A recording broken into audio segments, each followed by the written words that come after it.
So then after that combat deployment for OIF-1, my command finally released me and said, okay, now you can go be a recon Marine. Go on our post-deployment leave for about a month, come back, and I immediately take the first recon screening that happens. And guess who's there? Rudy Reyes. As the recon cadre, he comes up and runs the screening.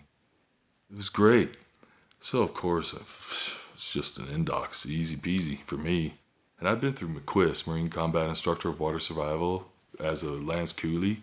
So the water part, I was like, I remember Rudy tried to shark me just once. Like, pulls me under. I'm like, I'll go under. I'll go all the way to the bottom, buddy. And down there, I'm looking at Rudy. Rudy's looking at me. We're underwater. And Rudy just turns and goes to another dude. Because the water was my thing. But he murdered me in pre-BRC. He murdered all of us with his crazy calisthenics workouts and stuff. He fucking... You ever have your elbows bleed from push-ups? It's a thing. It can happen, man. But it's just about heart and just not quitting. You gotta have that grit in you, and you have to want it. Graduated recon school in November of 2003, and I was on top of the world, 10 foot tall and bulletproof. I went to pre-BRC and then BRC, so I was a no-shit reconnaissance Marine at that point. We were actually expecting to go to Afghanistan.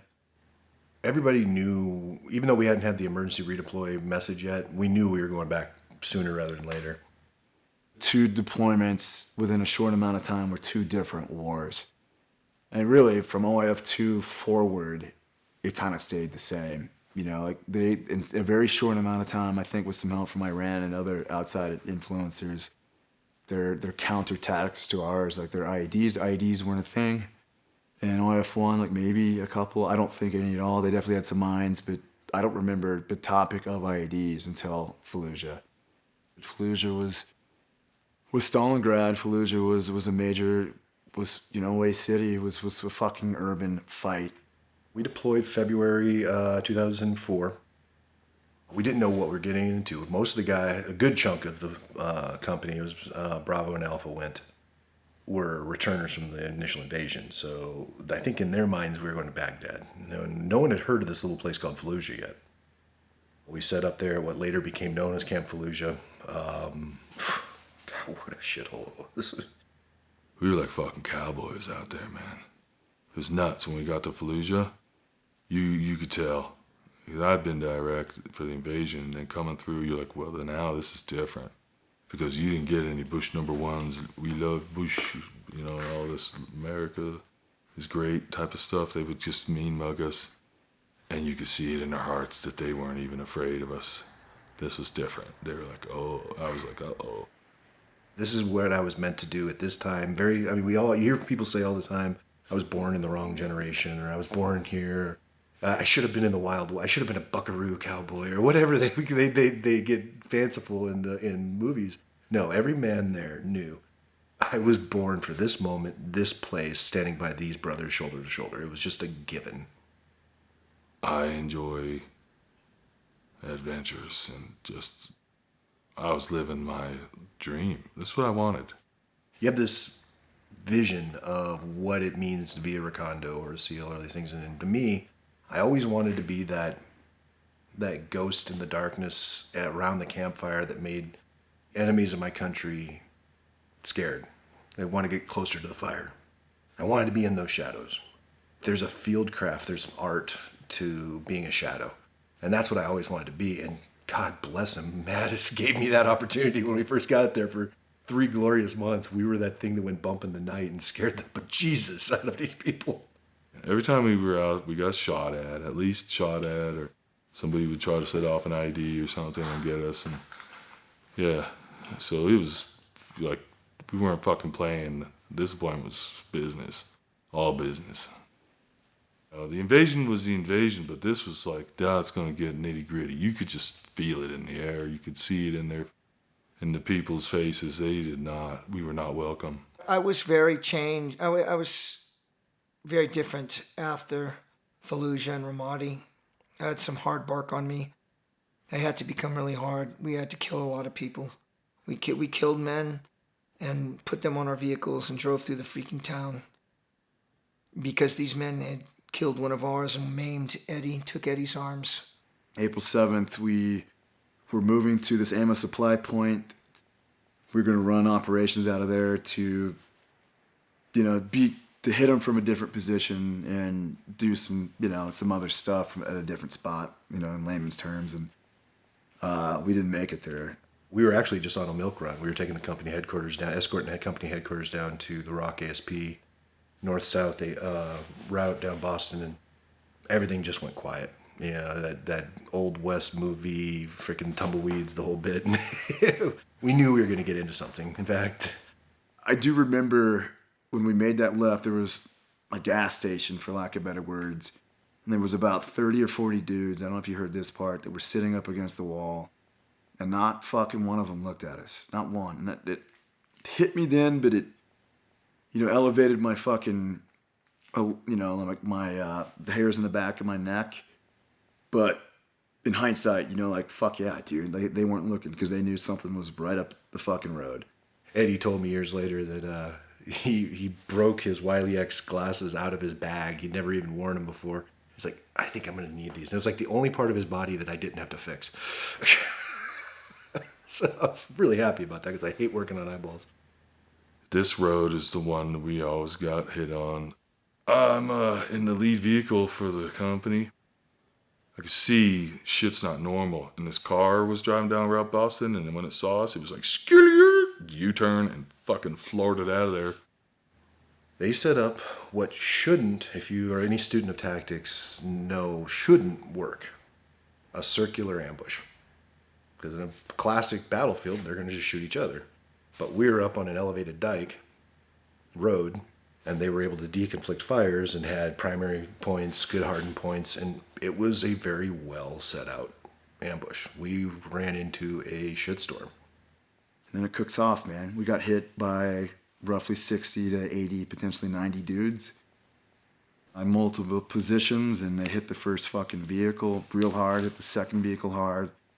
We started taking fire from the right side, and I, grabbed the radio handset, and I'm like, fucking contact right, and I forget to call in the direction or the distance. I'm just like, contact right, and I fucking dropped that thing in immediately, because we were under heavy fire, like had to start fucking dumping to suppress.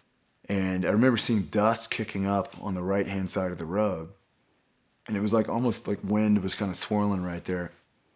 I remember looking up at the palm tree, like, to see if the wind was blowing that hard, because it was just, a millisecond, thing, and I was just like, and then I looked up, and then I saw, because they were staggered column, I saw the first vehicle get hit, and then simultaneously, basically, contact right was called onto the net, so it just happened like that.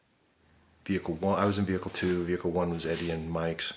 They took a RPG right in the back window, which is where Eddie was, and, kind of demobilized them for a minute. I was in Vehicle 2 with the company commander and my TL.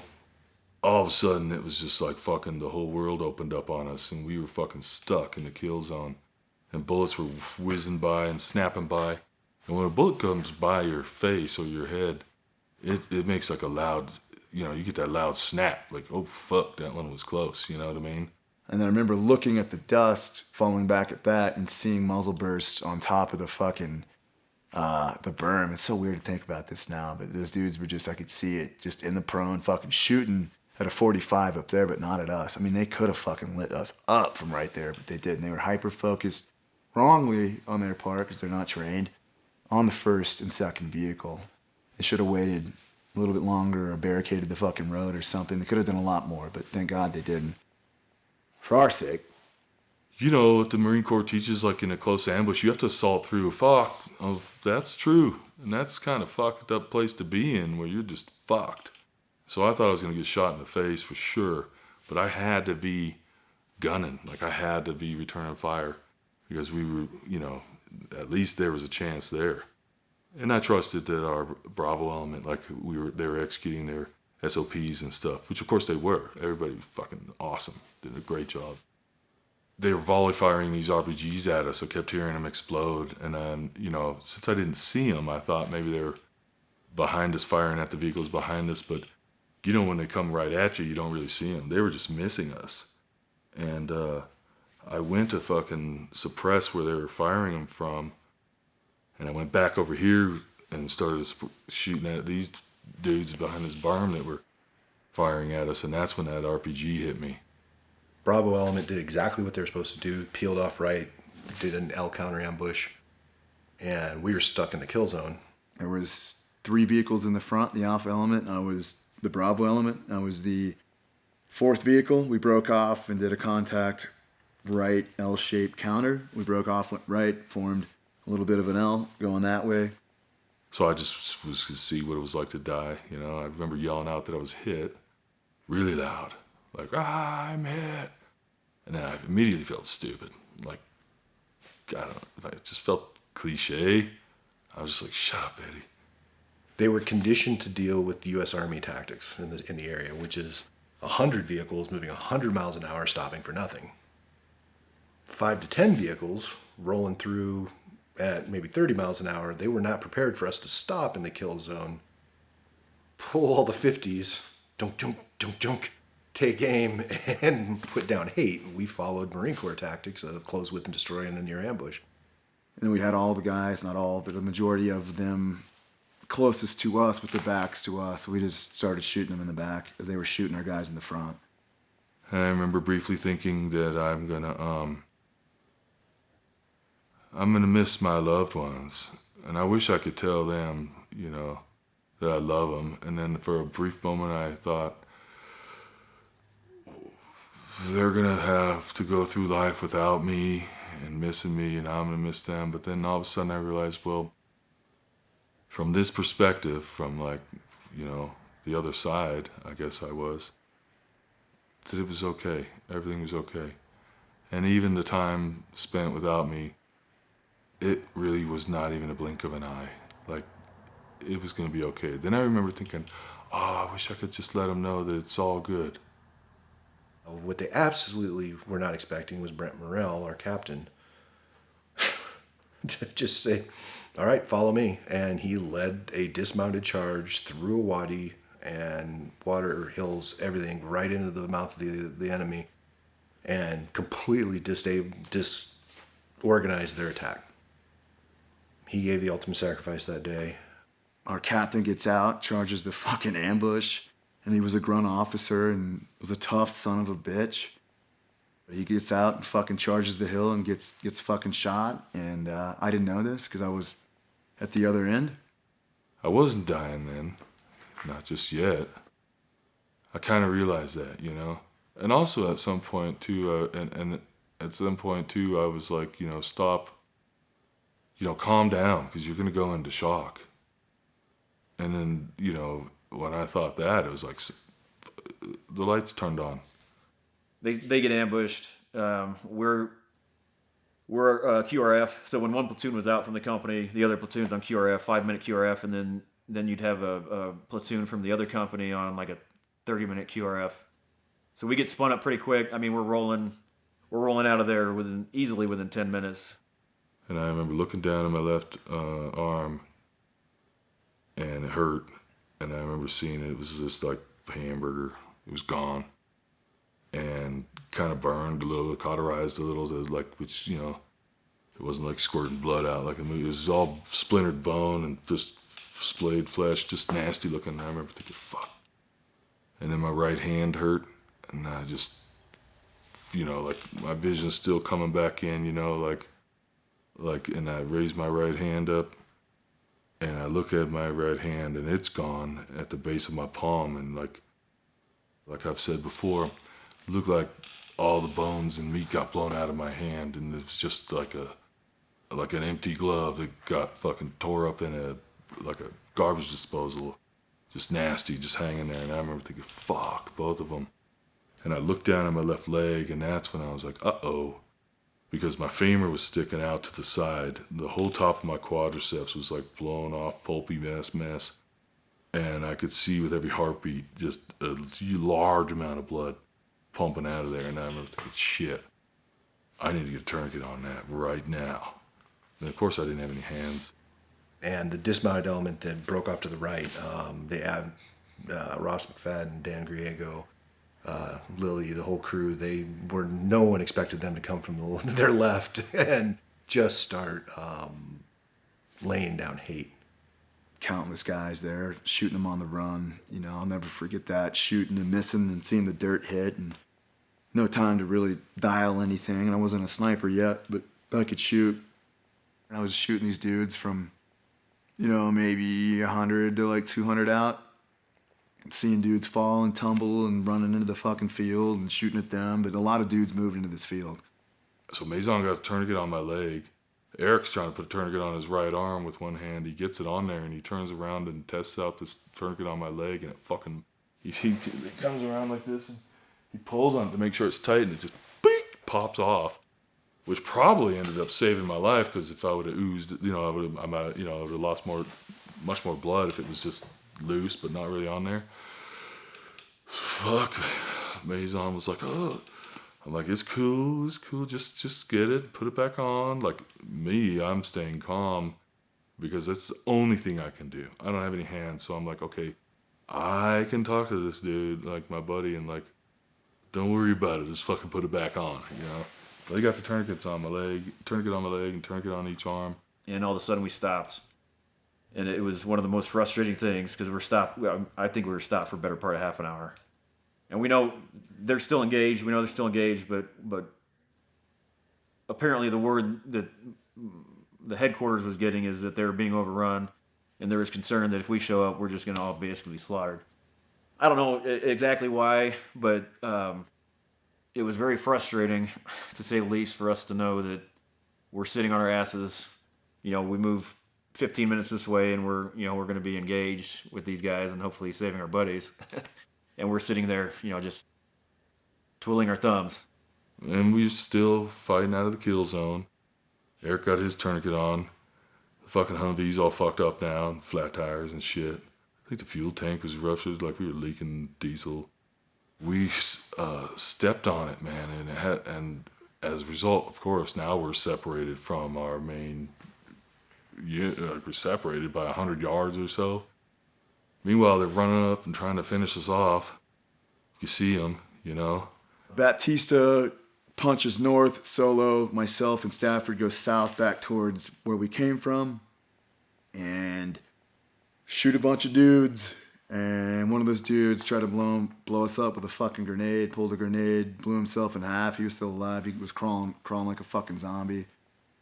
So I was like up against this guy, looking at this field I was just talking about. Stafford was right next to me, and Stafford yelled grenade. I mean, it's like a fucking movie.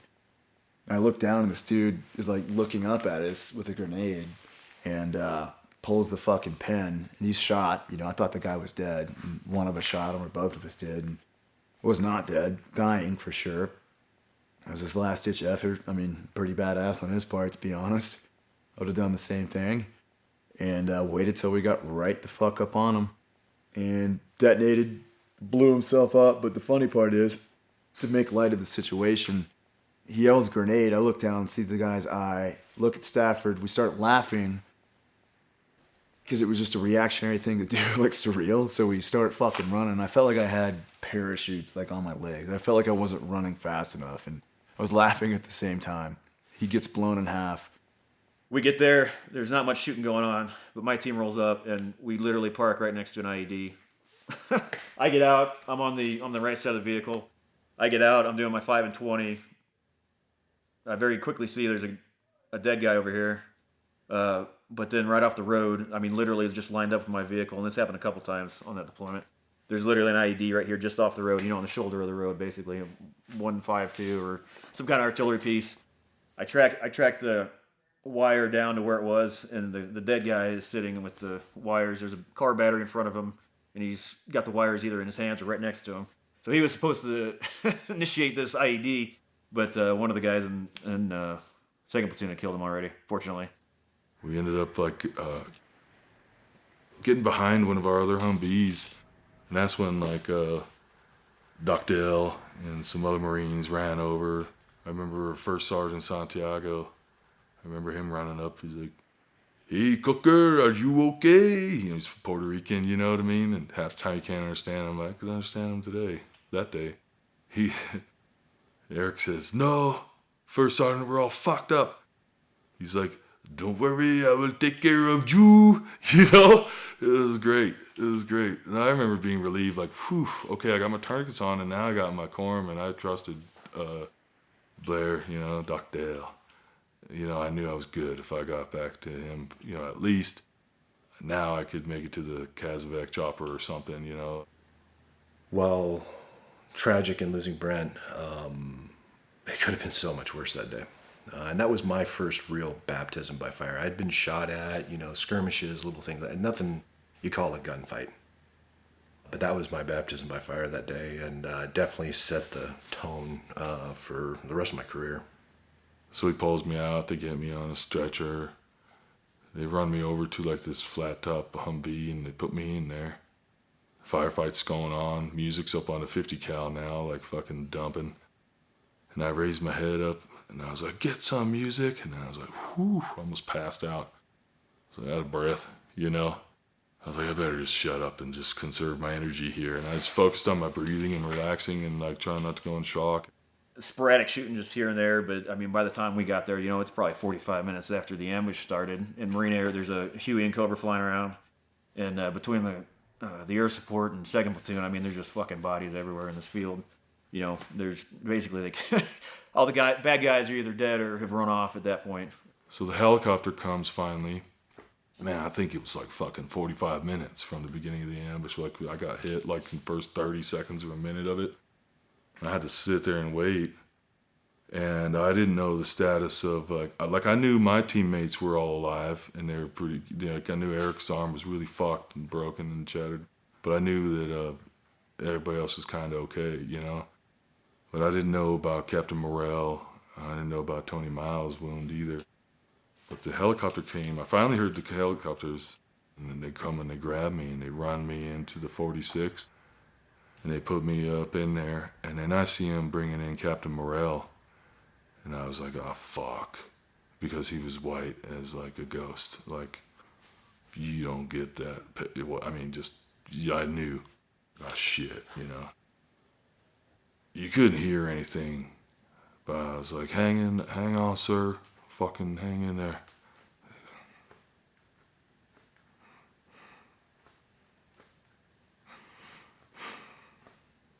Really brave what he did. Yeah.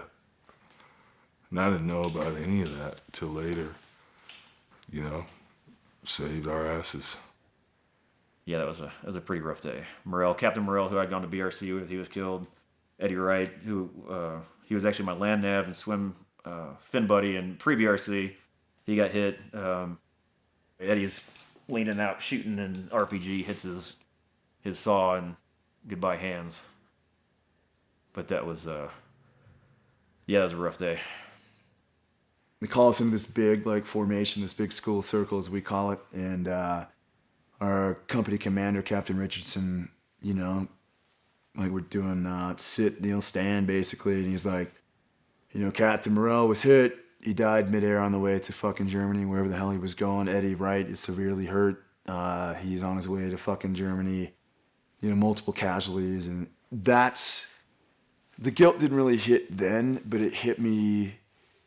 Like I didn't know there was 2 or 3 different battles at once, and this obviously, in hindsight, happens a lot. But I had literally no idea what the fuck was happening at the front of the column. It was bloodthirsty, and it changed everything. I had to shut off everything in me that was kind, except to my men.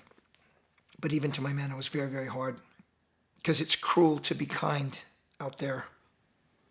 So the helicopter lands in Altacadam, and I'm thinking, I hope these guys didn't classify me when they're doing their triage as expectant, because then I'm thinking they'll just ignore me and run to the next dude. So I wanted to make sure I got their attention when we landed and they came to pull us off the bird. So when the ramp lowered on the 46, these corpsmen ran in, and I sat up like, "Hey buddy, don't forget me," And the guy was like, oh shit, like he fucking shocked him. I actually heard a interview with General Mattis just a couple of years ago, and somebody asked, do you have any regrets from your thing? And I was pleased to hear his answer. He was like, only one. Pulling my boys out of Fallujah on the first invasion. Because we all had our asses chapped. It was infuriating. And let's face it, once we get to the reconnaissance piece, we're somewhere in the middle of that whole intel and operations piece. When I was with the grunts, I probably would have accepted just shut up and color. But at this point, I felt I was expected to ask questions. I was expected to at least question, what are we doing? And I never got a good answer for that until, 20 years later or whatever it was, or 15 years later, when I'm hearing this NPR interview with freaking Mattis. And I was pleased to hear him say that, and own up and say that that was a bad call. I fought the commander-in-chief. I fought all the Joint Chiefs on it. I lost. But what I wouldn't do is pass the buck up to them. I owned it. So everybody painted the target on me. That sucked, but that's what I felt a Marine officer should do. And he's right. It's so interesting. This country now seems so divided up on race, on class, or on whatever they want to divide us. You see those men out there, we're of every color. We're from all over the country. Some of us out of the country. Batista from Brazil. And we are freaking family. Family. We love each other. To become a Marine and a reconnaissance Marine, these are endeavors that take a certain type of person. And I think what is critical to becoming a reconnaissance Marine is not your mind as in intelligence, and your physical fitness does not take precedence over what really is what gets you to become a recon Marine. That's your heart. Because each of us has a fucking giant heart. Because that's what carries you through the training. That's what carries you through the combat. You know what I mean? If your heart isn't in it, you're going to leave. You're going to quit. You know what I mean? Like those guys, they could physically or mentally do it, but their heart's not in it. They go. They're gone. And so the guys who have the heart and really want it, they made it. So here we are, this group of men who have huge hearts. These guys, we love each other. Like, they love me. Like, I know those guys genuinely love me. And that's why we're good fighters. Because we fucking fight from the heart. But we're talking only like 600 maybe recon Marines at any given time. So it's, pretty small community. I didn't know about Marine Recon until the movie The Rock. And of course, there are a bunch of crazy killers in that one. And there's dead presidents, first Recon Battalion guys that go on and rob banks. And I guess what I'm getting at is the perception is we're just a bunch of crazy killers, which isn't necessarily too far from the truth. But we're just like most military people. I think we're just people, and we got motivations and backgrounds. Hollywood paints us as the villains for a reason. In almost every movie, dead presidents, freaking The Rock, the Avatar, all of it. First Recon is who they cite every time. And a lot of that actually goes back to the 80s under Reagan and how Recon was employed. We were that shadow thing on direct issue to the president, not because we were a tiered asset, it's we were an expendable asset. And I think that gets lost in the news. It sounds like another weird thing the military does. What is it, a Green Beret, a SEAL? Is it a Ranger? And it's like, no, it's something different. Not better or worse, different. That gets lost, and I hope more opportunities will begin to get the public eye to understand it.